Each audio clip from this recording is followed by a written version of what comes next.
নমস্কার, আমি অঙ্কিতা। আজকে চলে এসেছি আবার নতুন একটা ভিডিও নিয়ে। তো এই ভিডিওটার মূল উদ্দেশ্য হচ্ছে আমি এখানে আপনাদের কিছু অ্যাঞ্জেল নাম্বারস বা পরীর নাম্বার দিতে চাই, যেখান থেকে আপনি বুঝতে পারবেন যে আপনার মস্তিষ্ক এই সময় কোন পর্যায়ে আছে আর আপনি কোন পথে এগোতে চলেছেন। তো প্রথমেই শুরু করি। যদি আপনি আপনার স্বপ্নে বা আপনি যখন ভিজুয়ালাইজেশন করেন কখনো 111 নাম্বার দেখতে পান, তার মানে এই যে আপনার নতুন কিছু শুরু হতে চলেছে, নতুন পথে আপনি এগোতে চলেছেন। তার জন্য আগের থেকে পরমাত্মাকে ধন্যবাদ দিন আর নতুন পথে এগিয়ে যান।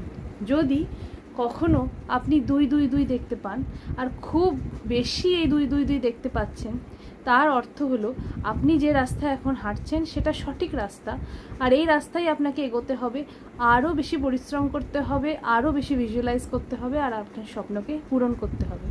তো নেক্সট যদি আপনি 333 দেখেন, তো 333 দেখার উদ্দেশ্য হচ্ছে পরমাত্মা আপনার সাথে আছে আর আপনাকে সমপরিমাণ শক্তি বা এনার্জি দিয়ে হেল্প করবেন, আর আপনি খুব তাড়াতাড়ি আপনার স্বপ্নের পথে এগিয়ে যাবেন।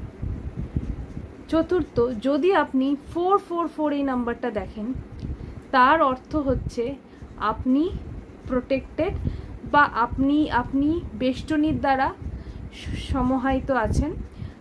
পরমাত্মা আপনাকে আপনার চারপাশে বেষ্টনী তৈরি করেছেন, যার ফলে আপনার ক্ষতি করা কারোর পক্ষে সম্ভব না। তাই জন্য আপনি নিশ্চিন্তে আপনার স্বপ্নের পথে এগোন। আপনার কোনো বাধা নেই, কোনো বিপত্তি নেই, আপনাকে ভগবান স্বয়ং রক্ষা করছে।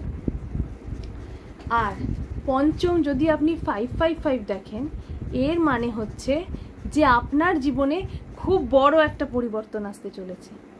সেটা কি আমি জানি না অবশ্যই, কিন্তু খুব বড় একটা পরিবর্তন, যে পরিবর্তন আপনাকে আপনার স্বপ্নের পথে এগিয়ে নিয়ে যাবে।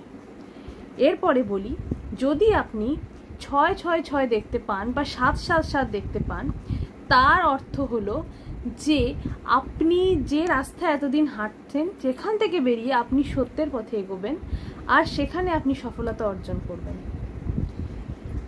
আর একটা নাম্বার আমি আপনাকে বলি, সেটা হচ্ছে 999। তো 999 বা 999 এর মানে হচ্ছে আপনার জীবনে অনেক কিছু হতে চলেছে আর অনেক কিছু ভালো হবে। তার জন্য আপনাকে কি করতে হবে? লেট গো টেকনিক করতে হবে, যাতে পুরনো যত আপনার মনে ইমোশনস, যত স্যাডনেস, যা কিছু আছে আপনাকে ঝেড়ে ফেলতে হবে, তবেই আপনি আপনার স্বপ্নের পথে এগোতে পারবেন। তো আশা করি আপনাদের ভিডিও ভালো লাগলো। আর লেট গো টেকনিক কি, কীভাবে এর থেকে বেরোতে হবে, এই সব নিয়ে আমি আরেকটা ভিডিও বানাবো, আর তাতে আপনাদের একদম পুরোপুরি বলা হবে যে কিভাবে আমি এই টেকনিক ফলো করব।